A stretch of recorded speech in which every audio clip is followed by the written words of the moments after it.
Subscribe now and press the bell icon. Never miss an update. Hello students, I am Vipinjinder and welcome to my YouTube channel Feel Mathematics. देखो बेटे यहाँ पे हमारा चल रहा है टॉपिक इलिप्स की बात हम लोग कर रहे हैं। तो इलिप्स में हमने 3 पार्ट किए हैं।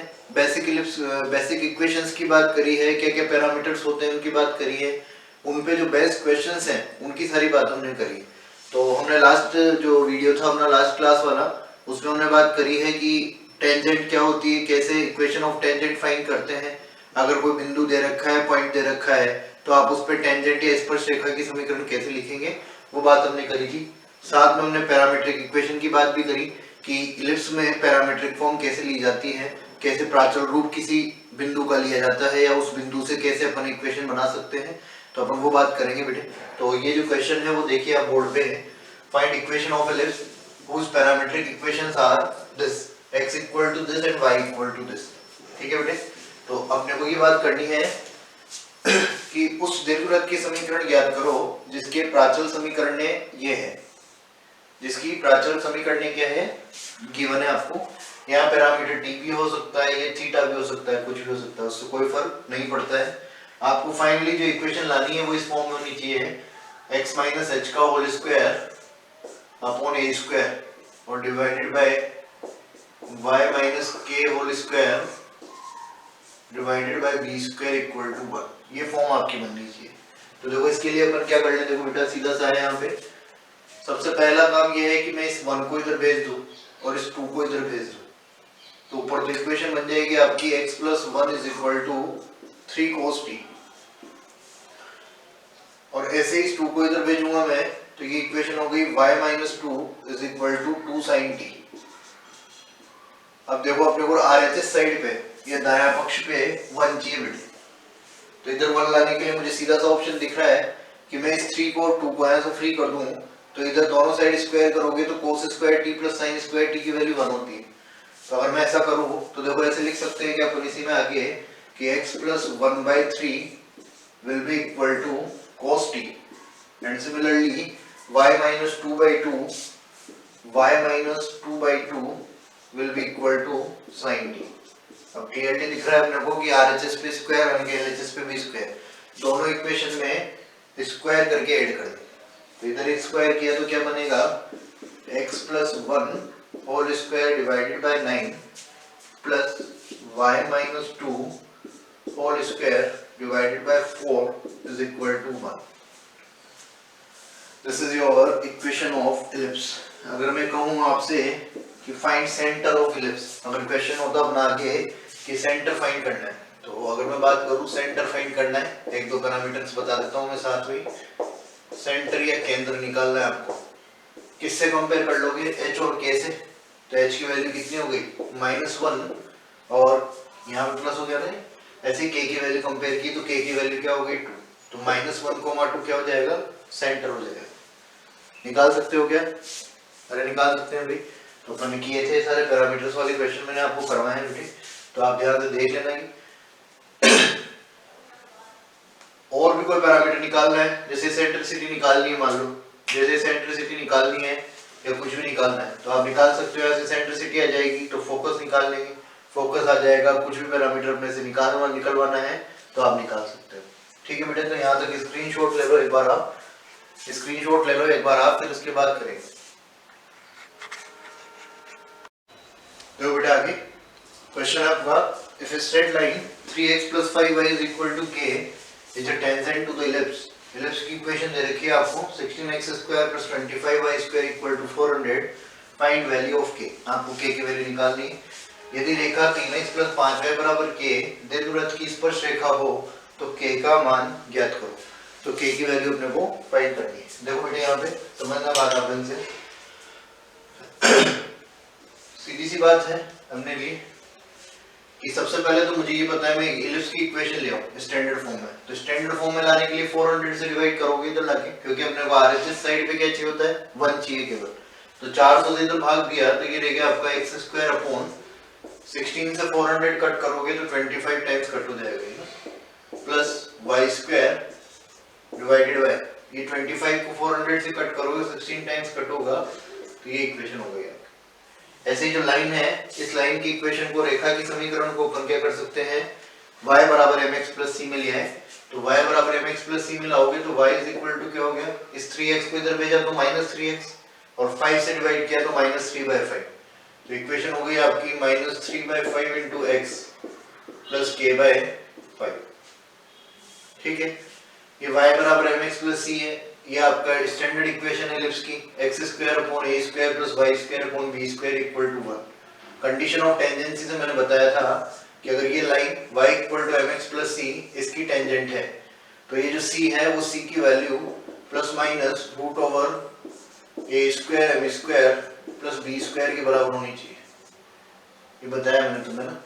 तो देखो c जो है आपका यहाँ से इक्वेशन से, लाइन की इक्वेशन से c तो कितना है, k/5 is equal to plus minus root over a square is 25, तो यहाँ लिख दोगे 25, m स्क्वायर, m कहाँ से आएगा, लाइन के स्लोप से, तो माइनस 3/5 है, इस माइनस 3/5 का स्क्वायर किया तो 9/25, और प्लस b स्क्वायर कितना है 16, तो b स्क्वायर लिख दिया यहाँ पे 16, 25 से 25 कट जाएगा, 9 और 16 25 हो जाएगा, तो 25 का 5 बार, k/5 बराबर plus minus 5, it means k बराबर प्लस माइनस 25,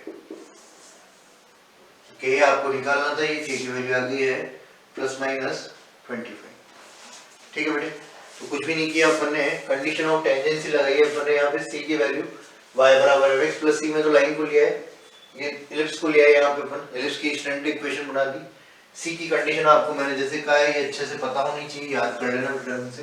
सर्कल के लिए भी लिखवाई हुई है, पैराबोला के लिए भी लिखवाई हुई है, ऐसे यहाँ पे इलिप्स के लिए अपन ने लिखी है। c की जगह k/5 रख दिया, a स्क्वायर b स्क्वायर यहाँ से ले लिया, m जो है इलिप्स की लाइन की इक्वेशन से ले लिया, स्लोप से, ढाल से, तो यहाँ से सॉल्व किया तो k की वैल्यू हमने फाइंड कर ली। समझ गए क्या बेटे बात? एक बार स्क्रीनशॉट ले लो यहाँ, तो फिर आगे करते हैं। नेक्स्ट देखो आगे, नेक्स्ट क्वेश्चन बेटा, find centre angle of point on ellipse whose distance from the center of ellipse is √10। ये दिया हुआ है आपको, हमें कोई पॉइंट है, उस पॉइंट का सेंट्रिक एंगल फाइंड करना है, तो सेंट्रिक एंगल फाइंड करना है, उस पॉइंट की डिस्टेंस आपको दे रखी है सेंटर ऑफ इलिप्स, सेंटर यहाँ से है, अपने को दिख रहा है 0,0 है। हिंदी वाले सुन लो, उस बिंदु का दीर्घवृत्त पर कोई बिंदु है, उस बिंदु का केंद्रता कोण ज्ञात करो जिसकी जिसकी जिसकी केंद्र से दूरी, जिसकी केंद्र से दूरी क्या है, √10 है। तो सीधी सी बात ये है बेटे, देखो यहाँ पे अच्छा सवाल है, ध्यान समझ लेना बात एक बार। ये इलिप्स है आपका, सेंटर अपने को दिख रहा है वहां से 0,0, तो दिस इज सेंटर, और सपोज करो यहाँ कोई पॉइंट में लेता हूँ, और इस पॉइंट के कोऑर्डिनेट्स क्या मानते हो, a cos theta, b sin theta. इस पॉइंट की कोऑर्डिनेट्स क्या लेते हैं अपन, a cos theta, b sin theta. Question में यहाँ से इस पॉइंट की डिस्टेंस दे रखी है, सवाल में यहाँ से इस बिंदु की दूरी दे रखी है, डिस्टेंस दे रखी है। अब देखो ये दूरी अपने पास है, और यहाँ जो एंगल बनता है थीटा, इस थीटा का नाम होता है इसेंट्रिक एंगल, इसेंट्रिक एंगल, उत्केंद्रता कोण। तो आपको यही थीटा फाइंड करना है। तो हमें जो गिवन है वो है आपका ये √10, तो दूरी सूत्र लगा सकते हैं, x2 - x1 का whole square plus y2 - y1 का होल स्क्वायर का अंडर रूट। तो मैं डिस्टेंस का फॉर्मूला लगाऊंगा यहाँ पे, तो क्या हो जाएगा, देखो एक बार, ये डिस्टेंस √10 जो है वो √10 किसके बराबर है, √x2 - x1 का होल स्क्वायर। a की वैल्यू है क्या आपके पास, a की वैल्यू है क्या बेटा, a की वैल्यू कितनी है यहाँ पे 4, और b की वैल्यू कितनी है 2, तो a की वैल्यू 4 हो गई, यहाँ लिख देता हूँ मैं a की जगह तो 4, और b की वैल्यू क्या होगी यहाँ से 2, तो b की वैल्यू क्या लिख दूंगा यहाँ पे 2, तो 4 cos थीटा, 2 sin थीटा तो हो गया, और 0,0 ये हो गया। तो आपको डिस्टेंस निकालनी है, तो यहाँ से यहाँ की डिस्टेंस क्या होगी, देखो x2 - x1, 0 में कोई फर्क पड़ेगा नहीं, यानी कि 4 cos थीटा का square 16 cos square theta plus y2 - y1 करेंगे, यानी कि 2 sin थीटा - 0 का square is nothing but 4 sin square theta. ठीक है बेटे, अब कुछ भी नहीं करना, आपको भी दिख रहा है, आपको थीटा फाइंड करना है, तो you have to convert in either cos और साइन, या तो कोस में चेंज कर लें या साइन में चेंज कर लें। स्क्वायर रूट हटा दो, दोनों साइड स्क्वायर कर दिया। देखो ध्यान से, या तो कोस को साइन में कर लो या साइन को कोस में कर ले, तो मैं कोस ही रहने देता हूँ इसको, तो और उसको ऐसे लिख दूं क्या, plus 4 into 1 minus cos square theta लिख दूं, साइन स्क्वायर थीटा लिख सकते हैं। देखो बच्चे, ये -4 कोस स्क्वायर थीटा बनेगा, और प्लस का 4 को तो इधर ले गया मैं, तो ये तो माइनस हो जाएगा इधर आके, प्लस का 4 इधर आके माइनस होगा, तो ये रह गया प्लस का 6। ठीक, इधर देखो 16 कोस स्क्वायर थीटा में से 4 कोस स्क्वायर थीटा गया, तो it will be your 12 cos square theta. तो क्या बनेगा बच्चे, cos square theta will be equal to 6/12। Cos square theta will be equal to 6/12। It means cos theta जो है वो आपका, कोस स्क्वायर थीटा जो है आपका 1/2 होगा। इट मींस कोस थीटा आपका 1/√2 होगा क्या, कोस थीटा आपका 1/√2 होगा क्या। कोस थीटा अगर 1/√2 है, कोस थीटा की वैल्यू अगर 1/√2 है बेटे, तो यहाँ से अपन क्लियरली कह सकते हैं कि थीटा की वैल्यू कितनी हो जाएगी, थीटा 45 डिग्री हो जाएगा। तो थीटा 45 डिग्री आपका सॉल्यूशन हो जाएगा। तो यहाँ तक चेक कर देख लो आप एक बार, और इसके बाद हम आगे करेंगे नेक्स्ट सवाल। ये निकाल लिया अपन ने, यहाँ से यहाँ तक की डिस्टेंस ले लिया अपन ने, ये डिस्टेंस कितनी है, √10 के इक्वल, तो √10 हो गई, तो अपन ने डिस्टेंस फॉर्मूला लगा लिया। यहाँ पे डिस्टेंस फॉर्मूला लगा के आपको थीटा निकालना था, सेंट्रिक एंगल, मैंने यहाँ पे केवल डिस्टेंस फॉर्मूला लगाया, दोनों साइड स्क्वायर किया, थीटा हमने फाइनली फाइंड कर लिया। cos थीटा 1/√2 है, तो थीटा कितना हो जाएगा, 45 डिग्री। तो एक बार स्क्रीनशॉट ले लो यहाँ तक, फिर इसके बाद नोट करेंगे। देखो बेटे, ये ध्यान रख लेना आप, find maximum area of rectangle inscribed in ellipse. Ellipse दे रखा है आपको, ये इस इलिप्स के अंदर एक रेक्टेंगल इंस्क्राइब हो रहा है, बन रहा है। दीर्घवृत्त के अंदर बने आयत का अधिकतम क्षेत्रफल ज्ञात करना है। कोई दीर्घवृत्त है, इलिप्स है, उस इलिप्स के अंदर आपको बनने वाले जो आपका रेक्टेंगल बन रहा है उसका एरिया फाइंड करना है। देखो बेटे यहाँ पे एक बार इसमें रहने दो, इधर आ जाओ।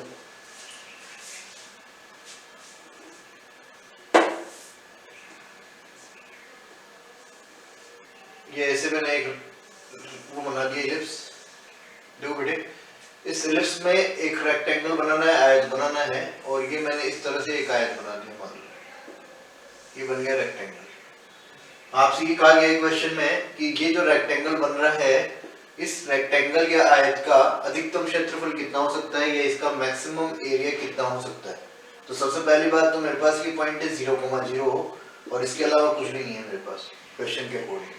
तो अब यहाँ पे क्या होगा, आपको पता है कि इस पॉइंट के कोऑर्डिनेट्स जब लिखते हैं पैरामेट्रिक फॉर्म से, तो क्या लिखते हो, a cos theta, b sin theta, a cos theta, b sin theta. इसका मीनिंग क्या हुआ बेटे, अगर इस पॉइंट के coordinates a cos theta, b sin theta है, इट मींस x कोऑर्डिनेट तो कितना है, a cos थीटा, और y कोऑर्डिनेट कितना है, b sin थीटा। तो इसका मतलब क्या हुआ कि ये तो लंबाई हो गई, ये डिस्टेंस तो हो गई a cos थीटा, और ये हो गई आपकी b sin theta. Area of rectangle होता है लेंथ इनटू ब्रेड्थ, लंबाई इनटू चौड़ाई। तो आयत का क्षेत्रफल क्या होता है, लंबाई इनटू चौड़ाई। आयत में दो भुजाएं बराबर होती है आमने सामने की, ये बराबर होगी और ये बराबर होगी। तो अपने को एक तो लंबाई चाहिए और एक अपने को चौड़ाई चाहिए। यहाँ पे देखो बेटे, अगर ये b sin थीटा है, तो मैंने कई बार बताया तुम्हें कि ये जो सारे फिगर्स हैं, चाहे सर्कल है, चाहे पैराबोला है, चाहे इलिप्स है, चाहे हाइपरबोला है, वो चारों के चारों फिगर एक्सिस के अबाउट सिमेट्रिकल होते हैं, सममित आकृतियां होती है। तो अगर ये b sin थीटा है बच्चे, तो ये भी आपका होगा b sin थीटा। कोऑर्डिनेट्स लोगे तो नेगेटिव में आ जाएगा, पर अपने को लेंथ चाहिए, डिस्टेंस चाहिए, तो ये पॉजिटिव ही लेंगे। ये b sin थीटा, ये भी b sin थीटा। ऐसे ये a cos थीटा, तो ये इधर वाला भी क्या हो गया बेटे, a cos थीटा। तो देखो, एक तो ये भुजा चाहिए आपको, पूरी ये साइड चाहिए, और एक आपको ये साइड चाहिए। ये का मतलब ये ले लो, ये ले लो, कोई सी भी ले लो। a cos theta plus a cos theta कितना हो गया, 2a cos थीटा। ये तो हो गई लंबाई या चौड़ाई, जो भी बोलते हो आप इसको। ये हो गई b sin theta plus b sin theta is 2b sin theta. b sin theta plus b sin theta कितना हो गया, 2b sin थीटा। तो कुल मिला के लंबाई और ये चौड़ाई, यानी कि एरिया ऑफ रेक्टेंगल की अगर मैं बात करता हूँ, एरिया ऑफ रेक्टेंगल, ये लो इसका एरिया चाहिए आपको, तो वो लिख देता हूं मैं लंबाई इंटू चौड़ाई, लेंथ इंटू ब्रेड्थ। अरे हाँ है ना, तो यहाँ देखो क्या हो जाएगा बेटा, लेंथ तो हो गई आपकी 2a cos थीटा और ब्रेड्थ हो गई 2b sin थीटा।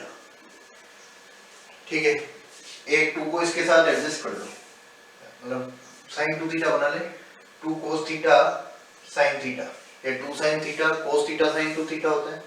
इसके अलावा भी आपका एक 2 और बचा है, तो ये फाइनली आपका आ रहा है, देखो बेटे 2ab sin 2 थीटा क्या बन गया ये 2ab sin 2 थीटा बन गया ना। अब देखो आपसे कहा गया है कि ये तो एरिया हो गया और आपको फाइंड करना है बेटा मैक्सिमम एरिया, ये तो एरिया है और अब निकालना है मैक्सिमम, तो मैक्सिमम निकालना है तो केवल ये पैरामीटर चेंज कर सकते हो आप। तो देखो यहाँ से अगर मैं लिख दूं इसका मैक्सिमम एरिया फाइंड करना है मान लो, तो इसका मैक्सिमम या अधिकतम एरिया निकालना है तो sin 2 थीटा का मान अधिकतम होना चाहिए, और sin थीटा का मान आपको पता है कि sin थीटा का मान -1 से 1 के बीच में लाई करता है, यानी कि मिनिमम या न्यूनतम तो कितना हो सकता है -1 और अधिकतम कितना हो सकता है +1। तो यहाँ से अधिकतम निकालना है तो sin 2 थीटा का मान कितना ले ले +1।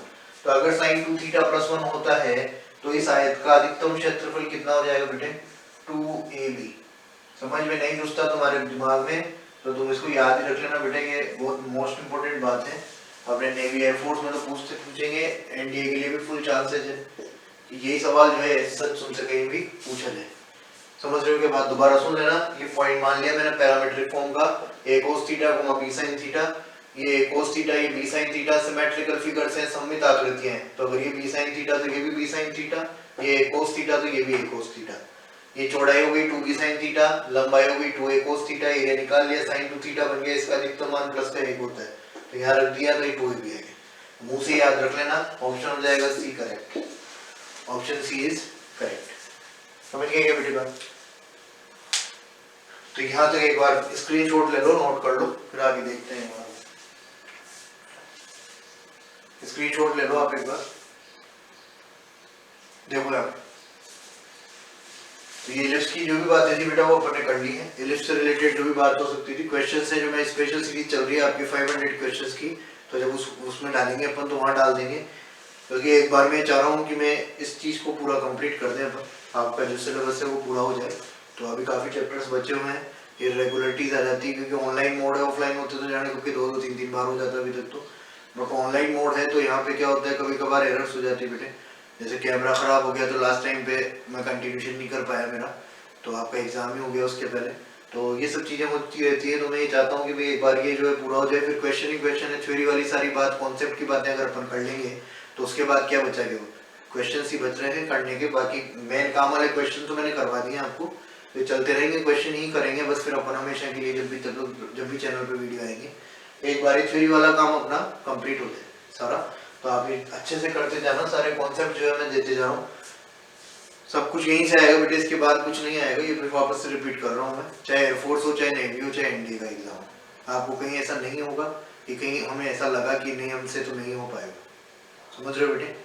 तैयारी करते रहना। जो लोग आप लास्ट तक देख रहे हैं वीडियो को, तो ये स्टार्टिंग में बोलने की बात थी बट मेरे को थोड़ा सा जल्दी करना था इसलिए मैंने नहीं बोला। जिन लोगों का हो गया है फेज 1 क्लियर हुआ है अभी जस्ट, तो फेज 2 के लिए आप लोग जीडी के लिए बेटा प्रिपेयर रहें और कोशिश करें कि जीडी के लिए अपन पूरा एफर्ट अपना लगाएं। और ये नहीं समझना हिंदी मीडियम वाले बच्चे बिल्कुल भी नहीं समझे, मैंने पहले वाले वीडियो में भी कहा ये बात कि आप नहीं कर पाओगे, जीडी उसी लेवल का होता है और जो क्राउड आपके साथ बैठेगी, यानी कि उन्होंने ग्रुप में आपके लिए 10 बच्चे दिए हैं तो 10 में से 8 बच्चे तो 100% मतलब जो है हिंदी मीडियम बैकग्राउंड की हैं, ये समझ के बैठना। तो हार्डली 2 बच्चे होंगे इंग्लिश मीडियम बैकग्राउंड के, जो भी ऐसा नहीं है कि उनकी स्पोकन भी बहुत अच्छी हो। समझ रहे हो मेरी बात? इंग्लिश मीडियम होने से मतलब ये नहीं है कि उनको इंग्लिश भी बहुत अच्छी बोलने आती है, तो आप ऐसा लोड नहीं लें और तैयारी करने की कोशिश करें, जितनी कर सकें उतने अच्छे से अच्छे, और वहाँ पे फुल कॉन्फिडेंस से जाए। ठीक है बेटे? तो इसके बाद अपन नेक्स्ट जो है अपना कॉनिक सेक्शन का चल रहा है, पैराबोला हो गया, एलिप्स हो गया, हाइपरबोला की बात हम लोग करेंगे, तो हम नेक्स्ट क्लास से जो है हाइपरबोला स्टार्ट करेंगे। तो तब तक के लिए सभी बच्चों को all the best, thank you so much, मिलते हैं नेक्स्ट क्लास में, बाय बाय।